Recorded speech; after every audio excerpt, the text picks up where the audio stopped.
የጠላት ወታደራዊ ካምፕ ላይ ከባድ ጥቃት ተፈጸመ። ባለሽርጡ ክፍለ ጦር በሰሜን ወሎ ዞን ጃራ ማሰልጠኛ ካምፕን ሙሉ በሙሉ በመቆጣጠር አሰልጣኞችን ጨምሮ በርካታ የሚሊሻ የአድማ ብተናና መከላከያን በመደምሰስ ታላቅ ጀብድ ፈጽሟል። አገዛዙ በደብረ ሲና የጠራው ሰልፍ ተበተነ። አፋድ ሸዋ ጠቅላይ ግዛት እዝ አባት አርበኞች በከባድ መሳሪያ ታጅቦ ሰልፍ ሊያደርግ የነበረውን የካድሬ ስብስብ መበተናቸው ታውቋል። የህዝብ ቅቡልነት ያጣው የአብይ አገዛዝ ንጹሃኖችን ረሸነ። በደንበጫ ከተማ የድጋፍ ሰልፍ አላደረጋችሁም በሚል 2 ሰላማዊ ሰዎችን በግፍ የረሸነ ሲሆን በርካቶችን አቁስሏል። አድማጭ ተመልካቾቻችን ተጨማሪ መረጃዎችም አሉ። ሰላም ጤና ይስጥልን። የጥቁር አንበሳ ሚዲያ አድማጭ ተመልካቾቻችን እንደምን አምሽታችኋል? ዕለተ ማክሰኞ መስከረም 6 2018 ዓ.ም መረጃዎችን ይዘን ቀርበናል። ከዜናዎቹ ጋር ሰናይት አያሌው ነኝ። አብራችሁን ቆዩ። ወደ ዝርዝር መረጃዎች አልፋለሁ። የጠላት ወታደራዊ ካምፕ ላይ ከባድ ጥቃት ተፈጸመ።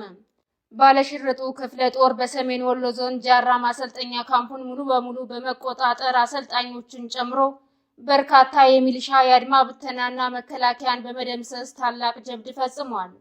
አፋባሃ ምስራቅ አማራ ቀጠና ምኒልክ ዕዝ ባለሽርጡ ክፍለ ጦር በሰሜን ወሎ ዞን ሀብሮ ወረዳ 024 ቀበሌ ልዩ ቦታው ጃራ ካምፕ እየተባለ በሚጠራው አካባቢ የጠላትን ወታደራዊ ካምፕ ከበባ ውስጥ በማስገባት ሙሉ ለሙሉ መቆጣጠር ችሏል።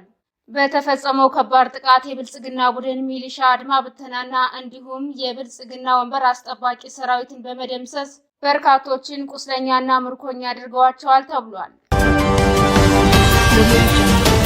አገዛዙ ደብረ ሲና የጠራው ሰልፍ ተበተነ። አፋድ ሸዋ ጠቅላይ ግዛት እዝ አባት አርበኞች በከባድ መሳሪያ ታጅቦ ሰልፍ ሊያደርግ የነበረውን የካድሬ ስብስብ መበተን ችለዋል። አባት አርበኞቹ በሰልፈኞቹ ላይ በከፈቱት የተኩስ ሩምታ የተደናገጠው የአብይ አህመድ አገልጋይ ካድሬ እግሬ አውጭኝ የተበተነ ሲሆን ሙትና ቁስለኛ የሆነም ስለመኖሩ ተመላክቷል። ይህንንም ተከትሎ አገዛዙ በወታደሮቹ ታጅቦ ሊያደርገው የነበረው የድጋፍ ሰልፍ ሳይሳካለት ቀርቷል።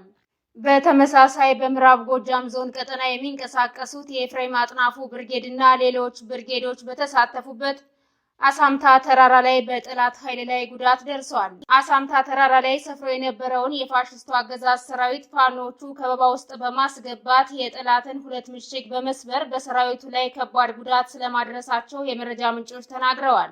በተካሄደው ውጊያ ከ30 በላይ ያገዛዙ ወታደሮች ሲደመሰሱ በርካቶች ቆስለዋል።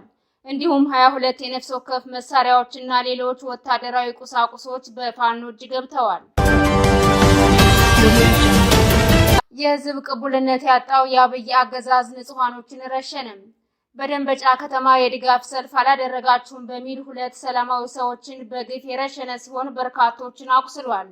በኢትዮጵያውያን ላብና ደም የተገነባውን የህዳሴ ግድብ መመረቁን ምክንያት በማድረግ በየከተማው ሰልፍ ካልወጣችሁ በሚል በማህበረሰቡ ላይ ጥቃት እየፈጸመ ይገኛል። በዚህ እንቅስቃሴ በዛሬው ዕለት ደንበጫ ከተማ ወረራ የፈጸመው የብልጽግና ሰራዊት ማህበረሰቡን በመደብደብና ተኩሶ በመግደል ጭምር በማህበረሰቡ ላይ ግፍ ስለመፈጸሙ ታውቋል። ተመሳሳይ በደቡብ ወሎ ዞን ደሴ ከተማ አገዛዙን ካልደገፋችሁ በሚል በግዳጅ የወጡ ሰልፈኞች ጥቃት ተፈጽሞባቸዋል። በዚህም ተገደው ሰልፍ እንዲወጡ ከተደረጉ ንጹሃኖች መካከል በርካቶች ከቀላል እስከ ከባድ ጉዳት አስተናግደዋል። ያገዛዙ ተልዕኮ አስፈጻሚ ስምሪት የወሰዱ አካላት በሰልፈኞች ላይ ቦምብ በመወርወር ጥቃት ፈጽመዋል። ከአንድ ቀን በፊት በአዲስ አበባ በተደረገው ሰልፍ 4 ሰላማዊ ሰዎች ህይወታቸው ማለፉና በርካቶች ቆስለው ጥቁር አንበሳ ሆስፒታል መግባታቸውን መዘገባችን አይዘነጋም። ወደ ሌሎች መረጃዎች ስናልፍ 42 ሀገራት በኢትዮጵያ የሲቪክ ምህዳር መጥበብ እንዳሳሰባቸው ለተባበሩት መንግስታት ድርጅት አስታወቁ። 42 ሀገራት በኢትዮጵያ በተያዘው ዓመት ከሚካሄደው ምርጫ ቀደም ብሎ በመሰረታዊ መብቶች ላይ ገደቦች መጣላቸውን በመጥቀስ በሀገሪቱ ያለው የሰብአዊ መብት ሁኔታ እንዳሳሰባቸው ለተባበሩት መንግስታት ድርጅት አስታውቀዋል። ሀገራቱ ባወጡት የጋራ መግለጫ በኢትዮጵያ ያለው የሰብአዊ መብት ሁኔታ በተለይም ሐሳብን በነጻነት የመናገር፣ ሰላማዊ ሰልፍ የማድረግና የመደራጀት መብቶች መገደባቸው አሳስቦናል ሲሉ ገልጸዋል። አክለውም በቅርቡ በሲቪክ ማህበረሰብ ድርጅቶች ላይ የተፈጸመው ማስፈራራትና እገዳን ጨምሮ የሲቪክ ምህዳሩ መጥበብና መዘጋት አሳሳቢ ነው ብለዋል። ሀገራቱ በገለልተኛ መገናኛ ብዙሃንና ጋዜጠኞች ላይ እየደረሰ ያለው ማስፈራራትም ስጋት እንደፈጠረባቸው በመግለጽ ለእነዚህ ክስተቶች ግልጽ የሆነ ምርመራ እንዲካሄድ ጥሪ አቅርበዋል። ፊርማቸውን ያኖሩት ሀገራቱ በተባበሩት መንግስታት ድርጅት የሰብአዊ መብቶች ከፍተኛ ኮሚሽነር ጽሕፈት ቤት በ2024 ሪፖርት ላይ በመንግስታዊና መንግስታዊ ባልሆኑ አካላት ላይ ከፍተኛ የሰብአዊ መብት ጥሰቶችና ጥቃቶች መፈጸማቸውን መግለጹን ጠቅሰው ይህ አሳሳቢ መሆኑን አመላክተዋል። በተባበሩት መንግስታት ድርጅት ዋና ጸሐፊ በ2025 በህፃናትና በትጥቅ ግጭት ዙሪያ የቀረበውን ሪፖርት በመጥቀስ የህፃናት መገደል፣ የአካል ጉዳት ማድረስ፣ የአስገድዶ መድፈር ጥቃቶች እንዲሁም መታገትን ጨምሮ በህፃናት ላይ የሚፈጸሙ ከባድ ጥሰቶች በከፍተኛ ሁኔታ መጨመሩ በእጅጉ እንዳሳሰባቸው ገልጸዋል። በተጨማሪም የኢትዮጵያ መንግስትና ሌሎች ሁሉም ተዋናዮች በአማራ፣ ኦሮሞ፣ ትግራይን ጨምሮ ግጭት ባለባቸው አካባቢዎች እየደረሰ ያለውን የሰብአዊ ጥሰትና በደል ለማስቆም ተጨባጭ እርምጃ እንዲወስዱ እንጠይቃለን ብለዋል መግለጫው።